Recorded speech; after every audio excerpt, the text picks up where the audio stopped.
Hello friends. तो आपको स्वागत है मेरे यूट्यूब चैनल पे परीक्षा नामा पे। जैसे कि आपको पता है सीडीपी की ये मेगा प्रैक्टिस चल रही है और ये आज की तीसरी वीडियो है।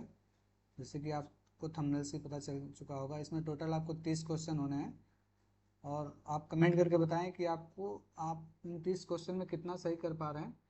ये सारे के सारे क्वेश्चन आपके लेटेस्ट एग्ज़ाम पैटर्न पे बनाए गए हैं, ठीक है।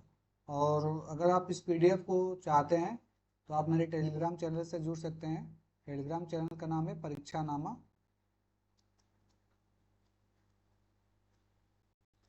आप टेलीग्राम पर जा करके सिर्फ परीक्षा नामा टाइप करेंगे तो आपको मेरे यूट्यूब लोगों के साथ ही टेलीग्राम चैनल दिख जाएगा। आप उससे जुड़ जाएंगे, आपको वहाँ पे सारी पीडीएफ, वीडियो की लिंक, सारी चीज़ें आपको वहाँ पे प्रोवाइड करा दी जाएंगी, ठीक है। तो चलिए क्वेश्चन को देखते हैं। पहला क्वेश्चन है, बच्चों का विकास निम्नलिखित में से कौन से सिद्धांत का अनुसरण करता है। ठीक है, सिद्धांत का अनुसरण करता है। एक रूपता, तो पहले तो सभी बच्चों का विकास एक समान नहीं होता है, ठीक है। आप एक आयामी, ये भी नहीं होता। रैखिकता, ये भी नहीं होगा। व्यक्तिगत भिन्नताएं, तो यानी हर बच्चे के विकास का जो होता है वो अलग अलग तरीके से होता है, ठीक है। तो इसलिए आपका जो ऑप्शन 4 सही हो जाएगा। अगले क्वेश्चन पे चलते हैं। कथन और तर्क वाला ए है। इस तरह के क्वेश्चन आपको एग्जाम में कम से कम आपको 5 से 7 या 7 से अधिक ही क्वेश्चन देखने को मिल जाते हैं, कथन और तर्क वाले। तो चलिए देखते हैं। कथन है, एक बच्चे के शारीरिक विकास की दिशा पूरी तरह से उसके जन्म के समय निश्चित हो जाती है। तर्क क्या दिया जा रहा है, केवल आनुवंशिकता ही ऐसा एकमात्र कारक है जो बच्चों के विकास के लिए उत्तरदायी है, ठीक है। सही विकल्प को चुनना है। तो पहला ऑप्शन है, ए और आर दोनों सही है और ए की आर सही व्याख्या करता है। ए और आर दोनों सही है लेकिन ए की आर सही व्याख्या नहीं करता है। तीसरा ऑप्शन है, ए सही है लेकिन आर गलत है। चौथा ऑप्शन है, ए और आर दोनों गलत हैं। तो पहले क्वेश्चन को एक बार और आराम से पढ़ते हैं। एक बच्चे के शारीरिक विकास की दिशा पूरी तरह से उसके जन्म के समय निश्चित हो जाती है।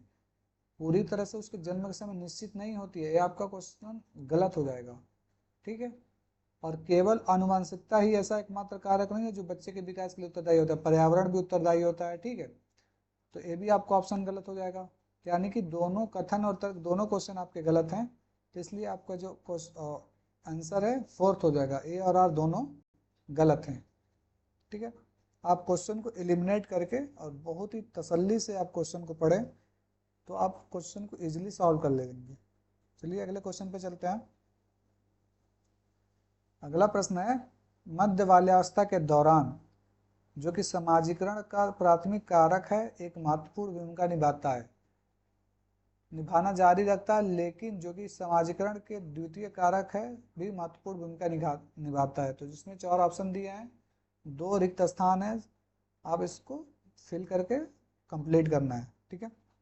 तो बाल्यावस्था के दौरान परिवार, तो बाल्यावस्था समाजीकरण का प्राथमिक कारक, तो परिवार ही होता है उसका प्राथमिक कारक बालक का। तो परिवार कहाँ है, फर्स्ट पे परिवार है यहाँ पे, तो यहाँ पे परिवार हो जाएगा, ठीक है। जो कि और एक अन्य महत्वपूर्ण भूमिका निभाना जारी रखता है, लेकिन साथी और सोशल मीडिया समाजीकरण के द्वितीय कारक में आते हैं, ठीक है। तो साथी यहाँ पे प्रथम में आएगा नहीं, तो इसलिए गलत हो जाएगा। मीडिया भी गलत हो जाएगा, विद्यालय भी गलत है, द्वितीय कारक है। परिवार प्रथम है, बाकी विद्यालय, सोशल मीडिया, दोस्त, ये सब क्या है, द्वितीय कारक माने जाते हैं, ठीक है। इस तरह आपका ऑप्शन है सही हो जाएगा। अगले प्रश्न में चलते हैं। प्रश्न है, जीन पियाजे के अनुसार बच्चे किस स्तर पर अमूर्त तर्क करने की क्षमता विकसित कर लेते हैं। अमूर्त अमूर्त तर्क करने की क्षमता विकसित कर लेते हैं, ठीक है। संवेदी चालक अवस्था में, पूर्व सक्रियात्मक अवस्था में, मूर्त सक्रियात्मक अवस्था में, अमूर्त सक्रियात्मक अवस्था में। चूंकि प्रश्न ही पूछ रहा है अमूर्त तर्क किस अवस्था में विकसित कर लेते हैं, तो अमूर्त सक्रियात्मक अवस्था में विकसित करेंगे। तो इसका आपका ऑप्शन 4 सही हो जाएगा, बाकी ये 3 ऑप्शन गलत हो जाएंगे। अगले प्रश्न में चलते हैं। जिन पियाजे के सिद्धांतों में दूसरों के अनुभवों व सांसारिक दृष्टिकोण को अपनी दृष्टि से देखने की प्रवृत्ति क्या कहलाती है? जिन पियाजे के सिद्धांतों में दूसरों के अनुभवों व सांसारिक दृष्टिकोण को अपनी दृष्टि से देखने की प्रवृत्ति क्या कहलाती है? तो आत्मकेंद्रिता कहलाती है। ठीक है, अगले प्रश्न में चलते हैं। हॉलबर्ग के नैतिक विकास के अनुसार किस स्तर पर नैतिक समझ सजा, इनाम और प्राधिकारियों की शक्ति पर आधारित होती है? तो यह पूर्व पारंपरिक स्तर पर। ठीक है, ये आपका फास्ट रिवीजन करा दे रहे हैं। अगर आपने इसकी थ्योरी नहीं पढ़ी है तो आप इसको कमेंट करके बताएं। थ्योरी की क्लासेस भी आपको प्रोवाइड करा दी जाएंगी। साथ ही साथ आपको कुछ इंपॉर्टेंट नोट्स हैं जो मेरे बनाए हुए नोट्स हैं, हैंड रिटन नोट्स, उसकी पीडीएफ आपको दे दी जाएगी। आप मेरे टेलीग्राम पे जुड़ सकते हैं, वहाँ पे कमेंट कर सकते हैं, या फिर इस वीडियो के कमेंट सेक्शन में जाकर के कमेंट कर सकते हैं। ठीक है, चलिए अगले प्रश्न में चलते हैं। संज्ञानात्मक विकास में भाषा जैसे सांस्कृतिक साधनों के महत्व को रिक्तस्थाने ने अपने सिद्धांतों में प्रस्तावित किया है। तो संज्ञानात्मक विकास में भाषा जैसे सांस्कृतिक साधनों के महत्व को कौन महत्व देते हैं? तो लेवाइस्की ने अपने समाजीकरण सांस्कृतिक सिद्धांत को प्रस्तावित किया। तो आपका पहला ऑप्शन सही हो जाएगा। अगले प्रश्न में चलते हैं। प्रश्न है,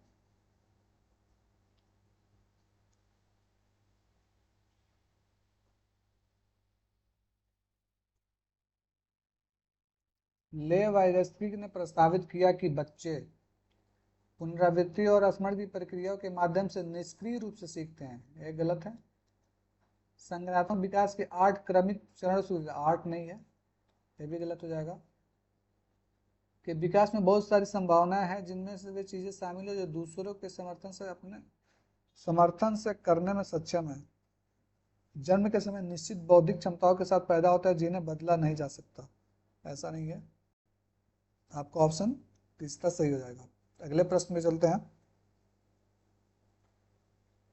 एक प्रगतिशील कक्षा में शिक्षिका को क्या करना चाहिए? बच्चे की रुचि के अनुरूप करके सीखने की पद्धति का पालन करना चाहिए। पहला ही ऑप्शन आपका सही हो जाएगा। बारंबार अभ्यास व रटन, तो ये सब मेमोराइजेशन वाला, आप जहां भी आपको दिखे आप उसको ऑप्शन को ही काट दीजिए। अगर निगेटिव सेंस में पूछे तो वो सही हो जाएगा, अगर पॉजिटिव सेंस में पूछे तो गलत हो जाएगा। सुनिश्चित करती है कि सभी अधिनियम परीक्षाओं की तरफ केंद्रित ना हो। सहयोग के बजाय प्रतिस्पर्धा भी बच्चों में नहीं लगना है। ये सब निगेटिव शब्द हैं, आपको इन निगेटिव वर्ड्स को आपको ध्यान में रखना चाहिए। ठीक है, इस निगेटिव वर्ड्स पे भी एक आपको क्लासेस दी जाएगी एग्जाम से पहले, ताकि आप देख करके एग्जाम में जाए तो आप आसानी से आप अपने नंबर को इंक्रीज कर सकते हैं। ठीक है, अगर आप निगेटिव वर्ड्स भी याद कर लिए तो आपका कम से कम 5 से 8 क्वेश्चन इजीली सही हो जाएंगे। अगले प्रश्न में चलते हैं। खुद को समझने व अपने विचार, संवेग, भावनाओं, अभिप्रेरणा को पहचानने के कौशल किस प्रकार की बुद्धि में शामिल है? तो किस प्रकार की बुद्धि में शामिल है? खुद को समझना, यानी स्वयं के बारे में बात कर रहे हैं। ठीक है, खुद मतलब क्या होता है? स्वयं। तो स्वयं क्या होता है? अंतः व्यक्तिक बुद्धि होती है। ठीक है, इसलिए आपको ऑप्शन तीसरा सही हो जाएगा। अगले प्रश्न में चलते हैं। लेव वाइगोत्स्की के अनुसार भाषा व संज्ञानात्मक विकास का आपस में कोई संबंध नहीं है। ऐसा कुछ नहीं है, गलत है। भाषा व संज्ञानात्मक प्रक्रियाओं का विकास एक दूसरे से स्वतंत्र है, स्वतंत्र भी नहीं है। भाषा उन साझे अनुभव को सुसाधित करती है जो संज्ञानात्मक प्रक्रियाओं के लिए आवश्यक है। आपको बिल्कुल सही है। भाषा का विकास संज्ञानात्मक विकास के पश्चात होता है, भी नहीं। तो आपका ऑप्शन तीसरा सही हो जाएगा। अगले प्रश्न में चलते हैं। निम्नलिखित के आकलन करने में निम्नलिखित में से क्या शामिल है? ऑप्शन है विद्यार्थियों को समान क्षमता वाले समूहों में वर्गित करना और नामकरण करना। विद्यार्थियों को समान क्षमता वाले समूहों में वर्गित करना। अगला है विद्यार्थियों के चिंतन प्रक्रियाओं को समझना, बच्चों के सीखने की तैयारी के स्तर का पता लगाना। ये दोनों ऑप्शन सही हैं। समान क्षमता वाले समूह में वर्गित नहीं किया जाना चाहिए, तो इसलिए आपका ऑप्शन ए गलत हो जाएगा। तो ऑप्शन ए जहाँ जहाँ है आप उसको एलिमिनेट कर सकते हैं। ये 3 ऑप्शन आपके कट गए, आपका इजीली ऑप्शन निकल जाएगा। ठीक, अगले प्रश्न में चलते हैं।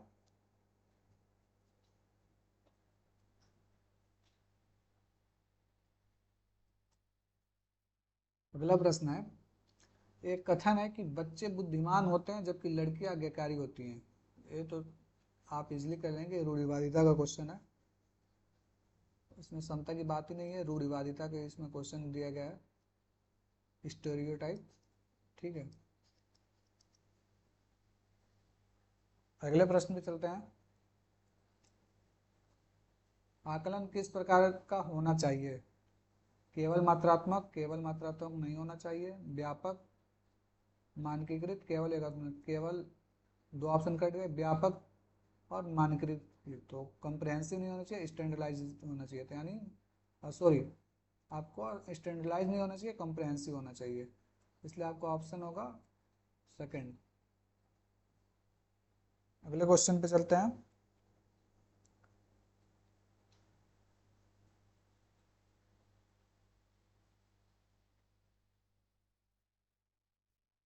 क्वेश्चन है, बच्चों का मूल्यांकन क्यों किया जाना चाहिए? बच्चों का मूल्यांकन क्यों किया जाना चाहिए? बच्चे के प्रदर्शन की तुलना करने के लिए। बच्चों की तुलना नहीं करते हैं तो यह गलत हो जाएगा। बच्चों में प्रतिस्पर्धा को बढ़ाने के लिए, प्रतिस्पर्धा को नहीं बढ़ाया जाता है, यह भी गलत हो जाएगा। धीमी गति से सीखने वाले बच्चों की पहचान और नामकरण करने के लिए। बच्चे धीमी गति से सीखता है तो उसका नामकरण और पहचान नहीं करना है, बच्चे को स्वतंत्र रूप से सीखने देना है। ठीक है, सीखने सिखाने की प्रक्रिया में सुधार करने के लिए। तो ये आपका ऑप्शन सही हो जाएगा कि मूल्यांकन करते ही हैं ताकि बच्चे को जाना जा सके कि वो अभी गलती है कहाँ कर रहा है, उसमें और क्या सुधारा जा सकता है, और नई नई बातों को सिखाने के लिए। ठीक है, अगले प्रश्न में चलते हैं।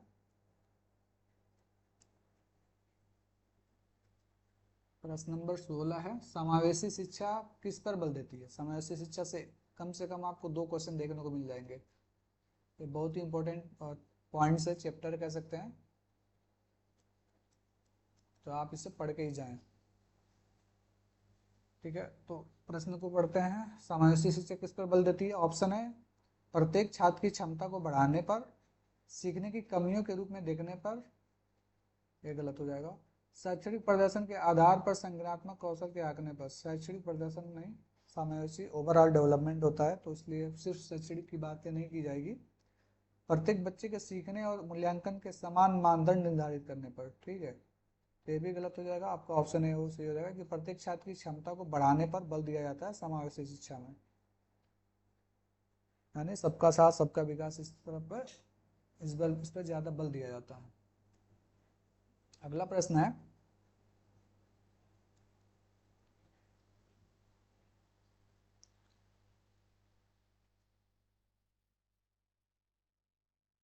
प्रश्न नंबर 17 है।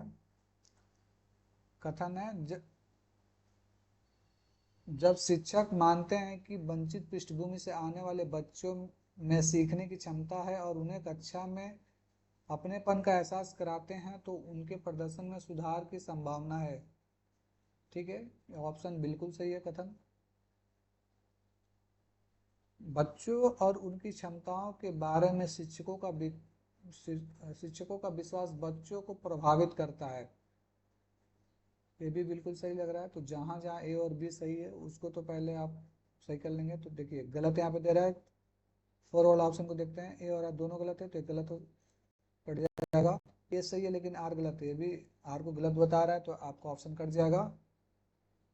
दोनों सही है, दोनों सही, लेकिन ए आर की सही व्याख्या नहीं करता है, व्याख्या सही कर रहा है, तो भी आपका ऑप्शन कट जाएगा, इसलिए आपका ऑप्शन ए सही हो जाएगा।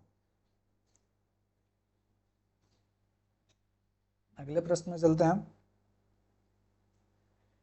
रिक्त स्थान है, 2 शब्द इसमें फिल करने हैं और सेंटेंस को पूरा करना है। से सामग्री की प्रस्तुति को सुगम बनाती है।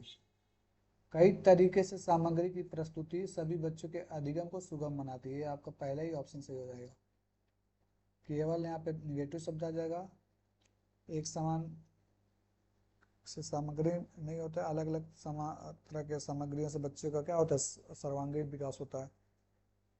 अगले प्रश्न में चलते हैं। अगर आप निगेटिव शब्द को आइडेंटिफाई कर लेंगे तो आपका क्वेश्चन इजीली सॉल्व हो जाएगा। चलिए अगला प्रश्न देखते हैं। सीखने की अक्षमता वाले छात्रों के लिए निम्नलिखित में से कौन सा उचित समायोजन नहीं है? कार्यों के बीच बार बार विराम के लिए समय, परीक्षण के लिए आवंटित समय का विस्तार, न्यूनतम विकर्षणों के साथ कार्य स्थल प्रदान करना, मूल्यांकन के लिए मानकीकृत परीक्षण। यही आपका ऑप्शन चूंकि गलत है और ये सही हो जाएगा। अगले प्रश्न में चलते हैं।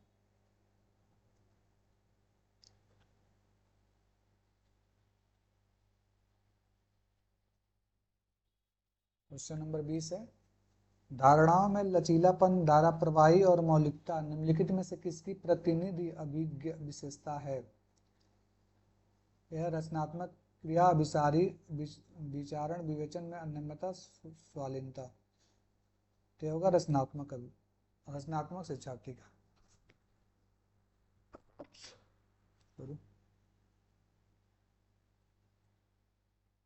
अगले प्रश्न में चलते हैं।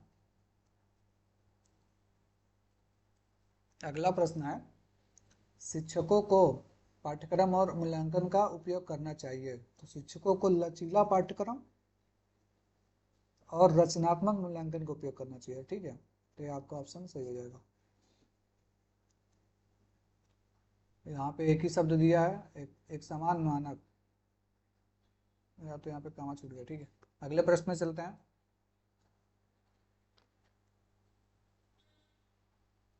प्रश्न है, एक शिक्षक को छात्रों को प्रभावी समस्या समाधानकर्ता बनने में सक्षम किस प्रकार बनाना चाहिए? भय उत्पन्न करके, ये तो पहले ही ऑप्शन गलत हो जाएगा। तनाव को प्रेरित करके नहीं। निष्क्रिय स्मरण रणनीतियों के उपयोग को प्रोत्साहित करके, निष्क्रिय स्मरण, ये भी गलत हो जाएगा। समान सोच के उपयोग को प्रोत्साहित करके, आपका ऑप्शन सही हो जाएगा। ठीक है, तो आपको करना है कि सिर्फ नेगेटिव वर्ड जो हैं उसको आइडेंटिफाई कर लेना है सेंटेंस में, आप उसको एलिमिनेट कर देना है, आपका आंसर निकल जाएगा। अगला प्रश्न है, मध्य विद्यालय के छात्रों में ज्ञान निर्माण और बच्चे अर्थ बनाने की प्रक्रिया को सुगम बनाने के लिए किसका प्रयोग करना चाहिए? किसका प्रयोग करना चाहिए? सक्रिय अन्वेषण का बिल्कुल करना चाहिए, सामाजिक संपर्क बिल्कुल करना चाहिए, प्रयोग एक्सपेरिमेंट करते रहना चाहिए, व्यवहार का अनुबंधन। तो ये आपका ऑप्शन 4 गलत हो जाएगा। फोर्थ कहाँ है? यहाँ पे है, यहाँ पे है। बाकी 3 सही है, तो 1 2 3 आपका तीसरा ऑप्शन सही हो जाएगा। चलिए अगले प्रश्न को देखते हैं।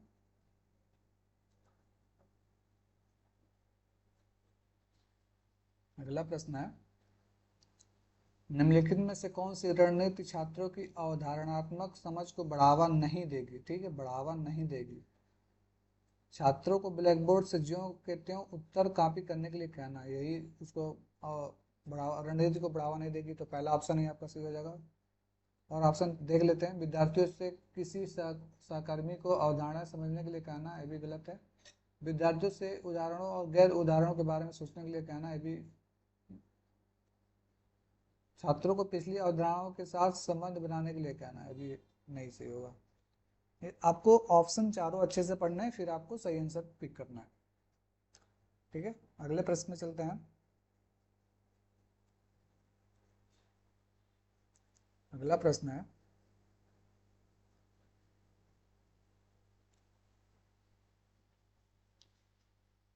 मध्य विद्यालय के शिक्षकों को शिक्षण अधिगम प्रक्रिया के दौरान छात्रों की वैकल्पिक भ्रांतियों से कैसे निपटना चाहिए?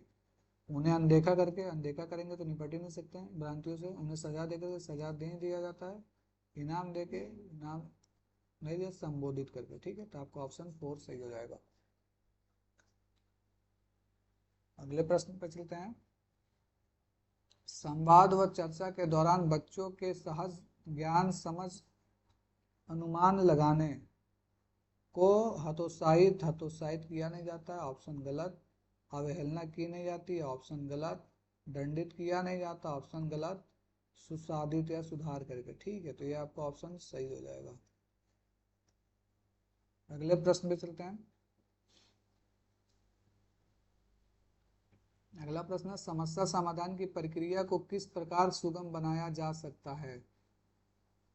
प्रक्रिया स्थिरता को बढ़ावा देगा, तो स्थिरता को बढ़ावा नहीं देंगे, तो पहले गलत हो जाएगा। अभिसरण सोच को बढ़ावा देंगे, अभिसरण नहीं होता, ये भी गलत हो जाएगा। कार्यात्मक स्थिरता को बढ़ावा देके, ये भी गलत हो जाएगा। निगेटिव शब्द आ गया। सहज अनुमान को बढ़ावा देके, ठीक है, तो इसको बढ़ावा देकर के हम क्या कर सकते हैं, समस्या समाधान की प्रक्रिया को सुगम बना सकते हैं।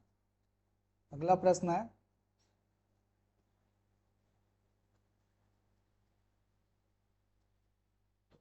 मध्य विद्यालय की कक्षा में छात्रों के बीच प्रतिस्पर्धा को प्रोत्साहित किया जाना चाहिए, क्योंकि विजेता और हारे हुए बच्चों के नामकरण उन्हें रचनात्मक रूप से सीखने के लिए प्रेरित करें। गलत बात है।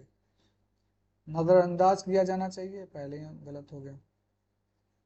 प्रोत्साहित किया जाना चाहिए, क्योंकि वह छात्रों की प्रतिस्पर्धा बाजार प्रतिस्पर्धा बच्चों के बीच कराना नहीं है।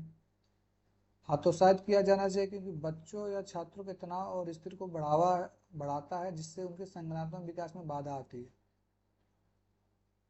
तो क्वेश्चन के हिसाब से आपका ऑप्शन जो है 4 वो सही हो जाएगा। ठीक है, अगले प्रश्न में चलते हैं।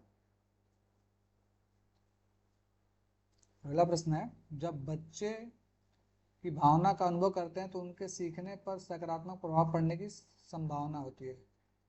तो शर्म का तो सीखेगा नहीं, भय से भी सीखेगा नहीं, अपमान से सीखेगा नहीं। जब खुश होगा बच्चा तभी अधिक से अधिक सीख पाएगा। तो इसलिए आपका ऑप्शन नंबर 3 सही हो जाएगा। अगला प्रश्न है,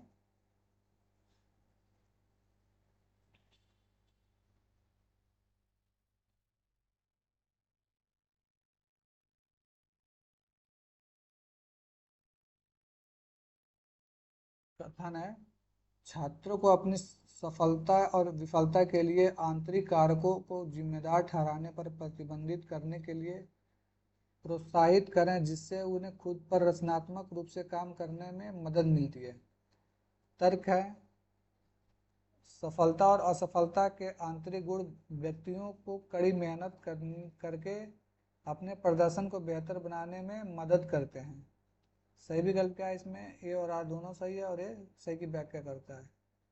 तो दोनों सही, और आज तरह आपका ऑप्शन क्या होगा, ए सही हो जाएगा। ठीक है, तो आज के लिए इतना ही। आई होप आपको वीडियो पसंद आया होगा, और कमेंट करके बताइए कि आपके 30 में से कितने क्वेश्चन सही हुए हैं। ठीक है, अगर आप 22+ क्वेश्चन सही कर पा रहे हैं तो आप अच्छे स्कोर हैं। और अगर आप पीडीएफ चाहते हैं तो आप मेरे टेलीग्राम चैनल से जुड़ सकते हैं। टेलीग्राम का नाम है परीक्षा नामा। आप सर्च करेंगे तो इस लोगों के साथ आपको टेलीग्राम चैनल दिख जाएगा, आप वहाँ पे जुड़ जाइए, आपको पीडीएफ मिल जाएगा। साथ ही साथ अगर आपको पीडीएफ चाहिए तो आप कमेंट करके भी बता सकते हैं। ठीक है, तो मिलते हैं अगले वीडियो में। धन्यवाद।